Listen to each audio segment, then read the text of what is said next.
خیرکم من تعلم القرآن وعلمہ، تم میں سے بہترین شخص وہ ہے جو قرآن سیکھے اور سکھائے۔ اہدنا الصراط المستقیم، ہمیں سیدھی اور سچی راہ دکھا۔ السلام علیکم ورحمۃ اللہ وبرکاتہ۔ عبدالوہاب آپ کے ساتھ، اہلاً وسہلاً مرحبا۔ دوستو، آج حسب معمول سورہ اعراف آیت نمبر 44 سے لے کر کے آیت نمبر 53 تک ہے، میں نے تلاوت کیا غالباً۔ آئیے شروع کرتے ہیں۔ اعوذ باللہ من الشیطان الرجیم، بسم اللہ الرحمن الرحیم۔ ونادى أصحاب الجنة أصحاب النار أن قد وجدنا ما وعدنا ربنا حقا فهل وجدتم ما وعد ربكم حقا قالوا نعم فأذن مؤذن بينهم اللعنة الله على الظالمين الذين يصدون عن سبيل الله ويبغونها عوجا وهم بالآخرة كافرون۔ ترجمہ دیتے ہیں۔ اور جنت والے دوزخ والوں کو پکاریں گے کہ ہم سے ہمارے رب نے جو وعدہ کیا تھا ہم نے اس کو سچا پایا، کیا تم نے بھی اپنے رب کے وعدہ کو سچا پایا؟ وہ کہیں گے ہاں۔ پھر ایک پکارنے والا دونوں کے درمیان پکارے گا کہ اللہ کی لعنت ہو ظالموں پر جو اللہ کی راہ سے روکتے تھے اور اس میں کجی ڈھونڈتے تھے، وہ آخرت کے منکر تھے۔ تفسیر دیکھتے ہیں۔ ان آیات میں قدیم زمانے کے کچھ لوگوں نے یہ سوال اٹھایا تھا کہ جنت اور جہنم تو ایک دوسرے سے بہت زیادہ دور واقع ہوں گی۔ جنت آسمانوں کے اوپر ہوگی اور دوزخ سب سے نیچے تحت الثری میں۔ پھر جنت والوں کی آواز جہنم والوں کو تک کس طرح پہنچے گی؟ ویری امپورٹنٹ باتیں ہو رہی ہیں۔ مگر اب ریڈیو اور ٹیلی ویژن کے دور میں یہ سوال کوئی سوال نہیں۔ آج انسان یہ جان چکا ہے کہ دور کے فاصلوں سے کسی کو دیکھنا بھی ممکن ہے اور اس کی آواز کو سننا بھی ممکن ہے۔ جو بات قدیم انسان کو ناقابل فہم نظر آتی تھی، وہ آج کے انسان کے لیے خود اپنے تجربات اور مشاہدات کی روشنی میں پوری طرح قابل فہم ہو چکی ہے۔ اس سے معلوم ہوا کہ قرآن کی کوئی بات اگر آج کی معلومات کی روشنی میں سمجھ میں نہ آ رہی ہو تو اس بنا پر اس کے بارے میں کوئی حکم نہیں لگانا چاہیے۔ عین ممکن ہے کہ علم کے اضافے کے بعد کل وہ چیز ایک جانی پہچانی چیز بن جائے جو آج بظاہر انجان چیز کی طرح دکھائی دے رہی ہے۔ اس کا مطلب یہ نہیں ہے کہ آخرت میں جنتیوں اور دوزخیوں کے درمیان تعلق موجودہ قسم کے ریڈیو اور ٹیلی ویژن کے ذریعے قائم ہوگا۔ اس کا مطلب صرف یہ ہے کہ جدید دریافتوں نے اس بات کو قابل فہم بنا دیا ہے کہ خدا کی کائنات میں ایسے انتظامات بھی ممکن ہیں کہ ایک دوسرے سے بہت دور رہ کر بھی دو آدمی ایک دوسرے کو دیکھیں اور ایک دوسرے سے بخوبی طور پر بات چیت کر سکے۔ کسی دلیل کا وزن آدمی اسی وقت سمجھ پاتا ہے جبکہ وہ اس کے بارے میں سنجیدہ ہو۔ جو لوگ آخرت کو اہمیت نہ دیں وہ آخرت سے متعلق دلائل کا وزن بھی محسوس نہیں کر پاتے۔ آخرت کی بات ان کے سامنے انتہائی مضبوط دلائل کے ساتھ آتی ہے، مگر اس کے بارے میں ان کا غیر سنجیدہ ذہن اس کے اندر کوئی نہ کوئی عیب تلاش کر لیتا ہے۔ وہ طرح طرح کے اعتراض نکال کر خود بھی شک و شبہ میں مبتلا ہوتے ہیں اور دوسروں کو بھی شک و شبہ میں مبتلا کرتے ہیں۔ ایسے لوگ خدا کی نظر میں سخت مجرم ہیں۔ وہ آخرت میں صرف خدا کی لعنت کے مستحق ہوں گے، خواہ دنیا میں وہ اپنے کو خدا کی رحمتوں کا سب سے بڑا حقدار سمجھتے رہے ہوں۔ کوئی دلیل خواہ کتنی ہی وزنی اور قطعی ہو، آدمی کے لیے ہمیشہ یہ موقع رہتا ہے کہ وہ کچھ خوبصورت الفاظ بول کر اس کی صداقت کے بارے میں لوگوں کو مشتبہ کر دے۔ عوام ایک حقیقی دلیل اور ایک لفظی شوشہ میں فرق نہیں کر پاتے، اس لیے وہ اس قسم کی باتیں سن کر حق سے بدک جاتے ہیں۔ مگر جو لوگ سمجھنے کی صلاحیت رکھنے کے باوجود اس طرح کے شوشے نکال کر لوگوں کو حق سے بھٹکاتے ہیں وہ آخرت کے دن خدا کی رحمتوں سے آخری حد تک دور ہو جائیں گے۔ وَبَيْنَهُمَا حِجَابٌ وَعَلَى الْأَعْرَافِ رِجَالٌ يَعْرِفُونَ كُلًّا بِسِيمَاهُمْ وَنَادَوْا أَصْحَابَ الْجَنَّةِ أَنْ سَلَامٌ عَلَيْكُمْ لَمْ يَدْخُلُوهَا وَهُمْ يَطْمَعُونَ وَإِذَا صُرِفَتْ أَبْصَارُهُمْ تِلْقَاءَ أَصْحَابِ النَّارِ قَالُوا رَبَّنَا لَا تَجْعَلْنَا مَعَ الْقَوْمِ الظَّالِمِينَ وَنَادَى أَصْحَابُ الْأَعْرَافِ رِجَالٌ يَعْرِفُونَهُمْ بِسِيمَاهُمْ قَالُوا مَا أَغْنَى عَنْكُمْ جَمْعُكُمْ وَمَا كُنْتُمْ تَسْتَكْبِرُونَ أَهَؤُلَاءِ الَّذِينَ أَقْسَمْتُمْ لَا يَنَالُهُمُ اللَّهُ بِرَحْمَةٍ ادخلوا الجنة لا خوف عليكم ولا أنتم تحزنون۔ ترجمہ دیکھتے ہیں۔ اور دونوں کے درمیان ایک آڑ ہوگی اور آراف کے اوپر کچھ لوگ ہوں گے جو ہر ایک کو ان کی علامت سے پہچانیں گے، اور وہ جنت والوں کو پکار کر کہیں گے کہ تم پر سلامتی ہو۔ وہ ابھی جنت میں داخل نہیں ہوئے ہوں گے مگر وہ امیدوار ہوں گے، اور جب دوزخ والوں کی طرف ان کی نگاہ پھیری جائے گی تو وہ کہیں گے کہ اے ہمارے رب، ہم کو شامل نہ کرنا ان ظالموں کے ساتھ۔ اور آراف والے ان اشخاص کو پکاریں گے جنہیں وہ ان کی علامت سے پہچانتے ہوں گے۔ وہ کہیں گے کہ تمہارے کام نہ آئی تمہاری جماعت اور تمہارا اپنے کو بڑا سمجھنا۔ کیا یہی وہ لوگ ہیں جن کی نسبت تم قسم کھا کر کہتے تھے کہ ان کو کبھی اللہ کی رحمت نہ پہنچے گی؟ جنت میں داخل ہو جاؤ، اب نہ تم پر کوئی ڈر ہے اور نہ تم غمگین ہوگے۔ آئیے تفسیر دیکھتے ہیں۔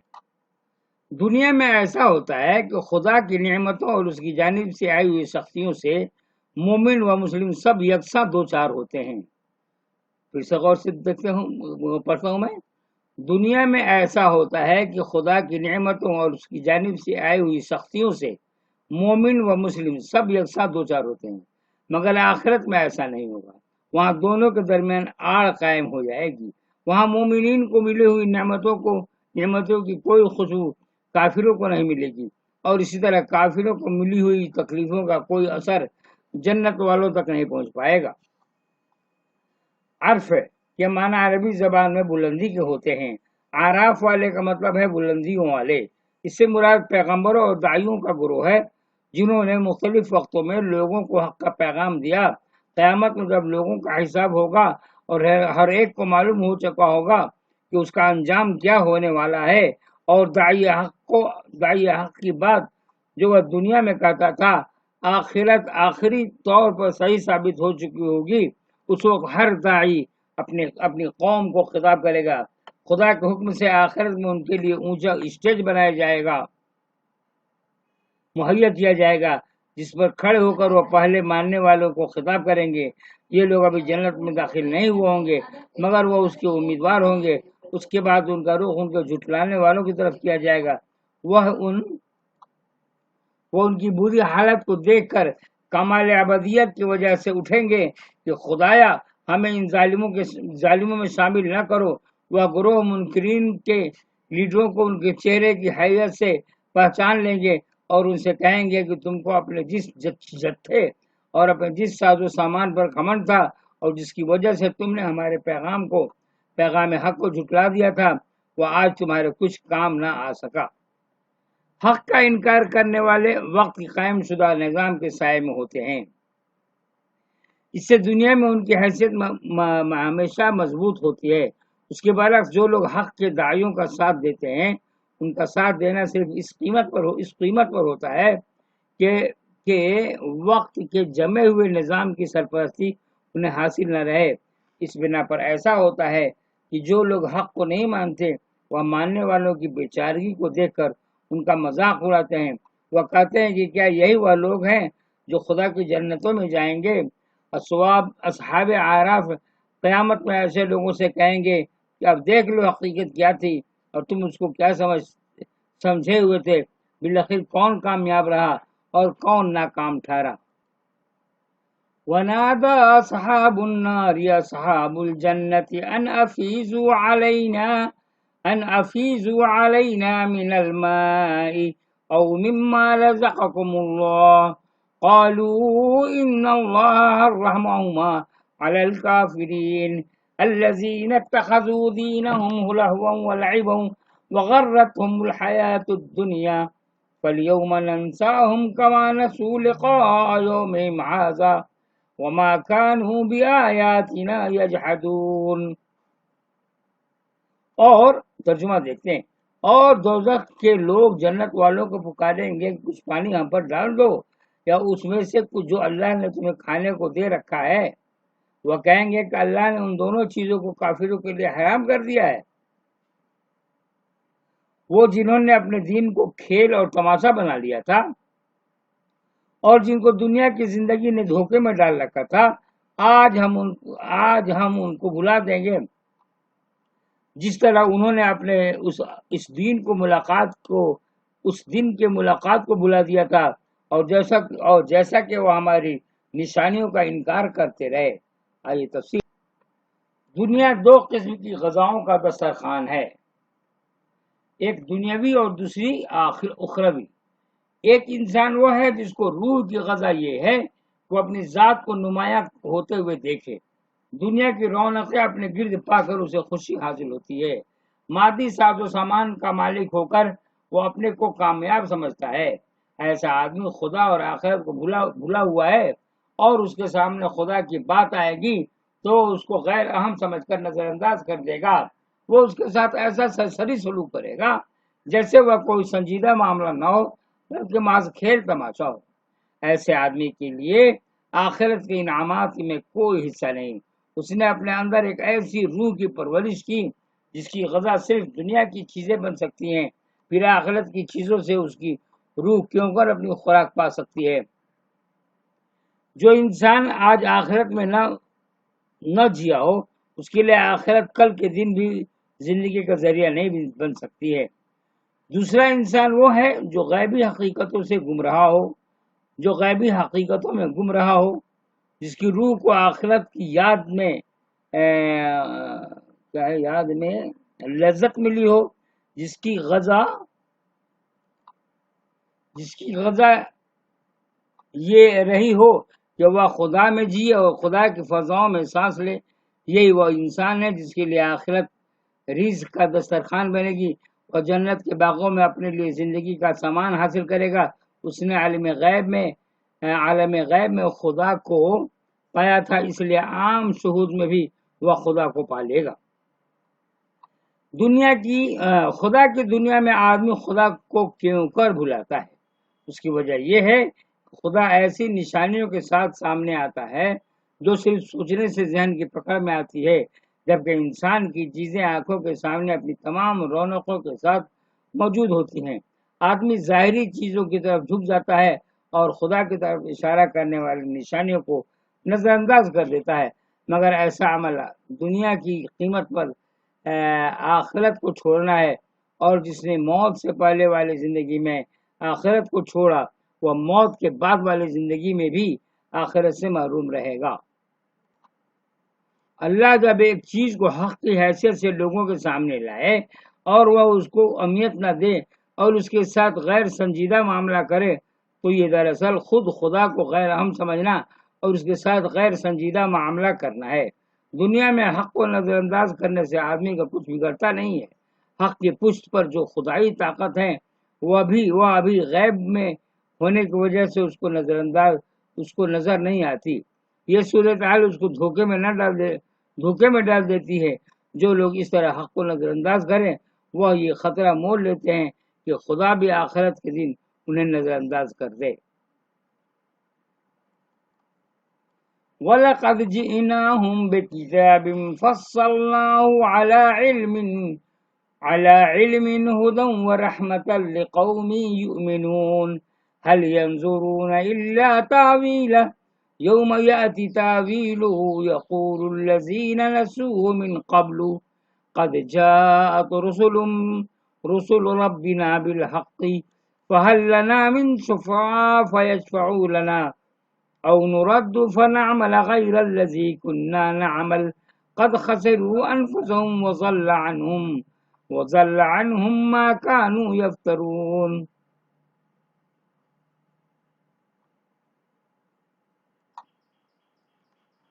اور ہم ان لوگوں کے پاس ایک ایسی کتاب لے آئے ہیں جس کو ہم نے علم کی بنیاد پر مفصل کیا ہے، ہدایت اور رحمت بنا کر، اور لوگوں کے لیے جو ایمان لائے. کیا اب وہ اسی کے منتظر ہیں کہ ان کا مضمون ظاہر ہو جائے؟ جس دن اس کا مضمون ظاہر ہوگا تو وہ لوگ کہیں گے جو اس کو بھولے ہوئے تھے، بول اٹھیں گے کہ بے شک ہمارے رب کے پیغمبر حق لے کر آئے تھے، بس اب یہ کیا کوئی ہماری سفارش کرنے والے ہیں کہ ہماری سفارش کریں، یا ہم کو دوبارہ واپس ہی بھیج دیا جائے تاکہ ہم اس سے مختلف عمل کریں جو ہم پہلے کر رہے تھے. انہوں نے اپنے آپ کو گھاٹوں میں ڈالا اور ان سے گم ہو گیا وہ جو وہ گھڑتے رہتے تھے. آئیے تفسیر. قرآن آدمی کو موت کے بعد آنے والی زندگی سے ڈراتا ہے. وہ آخرت کے حساب کتاب سے لوگوں کو آگاہ کرتا ہے، مگر آدمی چوکنا نہیں ہوتا.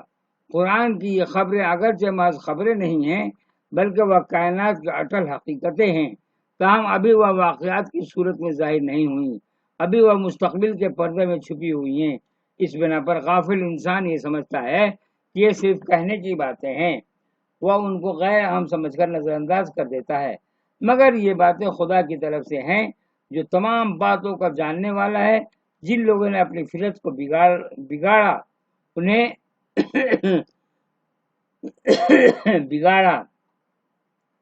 جن لوگوں نے اپنی فطرت کو بگاڑا نہیں ہے، جن کی آنکھوں پر مصنوعی پردے نہیں پڑے ہوئے ہیں، وہ قرآن کی ان باتوں کو اپنے دل کی آواز پائیں گے. وہ ان کو عین وہی چیز معلوم ہوگی جس کی تلاش ان کی فطرت میں پہلے سے کر رہی تھی. قرآن ان کے لیے زندگی اور یقین کا خزانہ بن جائے گا. اس کے برعکس حال ان لوگوں کا ہے جو قرآن کی آگاہی کو کوئی سنجیدہ چیز نہیں سمجھتے. وہ اپنی اسی غفلت کی حالت میں پڑے رہیں گے کہ یہاں تک کہ وہ وقت ان پر پھٹ پڑے جس کی خبر انہیں دی جا رہی ہے. اس وقت آدمی اچانک دیکھے گا کہ وہ بالکل بے سہارا ہو چکا ہے. وہ جن مسائل کو عام سمجھ کر ان میں الجھا ہوا تھا اس دن وہ بالکل بے حقیقت نظر آئیں گے. وہ جن چیزوں پر بھروسہ کیے ہوا تھا وہ سب ان کا ساتھ چھوڑ چکے ہوں گے. وہ جن امیدوں پر جی رہا تھا وہ سب جھوٹی خوش خیالیاں ثابت ہوں گی. آخرت کا مسئلہ آج محض ایک نظریہ ہے. وہ بظاہر کوئی سنگین مسئلہ نہیں، اس لیے آدمی اس کے بارے میں سنجیدہ نہیں ہو پاتا. مگر موت کے بعد آنے والی زندگی میں جب آخرت اپنی تمام ہولناکیوں کے ساتھ پھٹ پڑے گی، اس وقت ہر آدمی اس بات کو ماننے پر مجبور ہوگا جس کو وہ اس سے پہلے ماننے پر تیار نہیں ہوتا تھا. اس وقت آدمی جان لے گا کہ اس سے پہلے جو بات دلیل کی زبان میں کہی جا رہی تھی وہ عین حقیقت تھی، مگر میں اس کے بارے میں سنجیدہ نہ ہو سکا، اس لیے میں اس کو سمجھ نہیں پایا. جب وہ تمام چیزیں آدمی کا ساتھ چھوڑ دیں گی جن کو وہ دنیا میں اپنا سہارا بنایا ہوا تھا، تو وہ چاہے گا کہ دنیا میں اسے دوبارہ سے بھیج دیا جائے تاکہ وہ صحیح زندگی گزارے، مگر زندگی کا یہ موقع کسی کو دوبارہ نہیں ملنے والا ہے. تو دوستو یہیں تک اختتام پذیر، انشاءاللہ تعالیٰ پھر اگلے ملاقات میں اس کے بعد میں تلاوت کروں گا. بس آپ لوگوں سے گزارش ہے کہ گھر میں اہتمام کے ساتھ تلاوت قرآن مع ترجمہ و تفسیر پڑھیں. اگر پڑھ سکتے ہیں تو بہت اچھی بات، ورنہ سنیں، اجتماعی طور پر سنیں، ایک ساتھ سبھی لوگوں کو سنائی دے گا. یقیناً گھر میں برکت کی باتیں ہوں گی اور ہم لوگ قرآن کو سمجھیں گے. قرآن کو سمجھنا چاہیے. بس دعاؤں میں درخواست ہے، ہم کسی حد تک پا چکے ہیں منزل کو، آپ لوگوں کا بہت اچھا ساتھ دے رہے ہیں. سب سے پہلے سبسکرائبر کی تعداد بہت کم تھی اور ان سبسکرائبر کی تعداد بہت زیادہ تھی. اب سبسکرائبر کی تعداد زیادہ ہو چکی ہے، اس لیے میں بھی آپ لوگوں کو ذہن میں رکھتے ہوئے میں چاہوں گا کہ انشاءاللہ تعالی ہر روز میں قرآن کریم آپ لوگوں کے سامنے پیش کروں. آپ ہمارا ساتھ دیجئے اس طرح سے کہ آپ شیئر کیے اور سبسکرائب کیجئے. یہ نیک کام ہے، اس میں ثواب ملے گا. السلام علیکم ورحمۃ اللہ.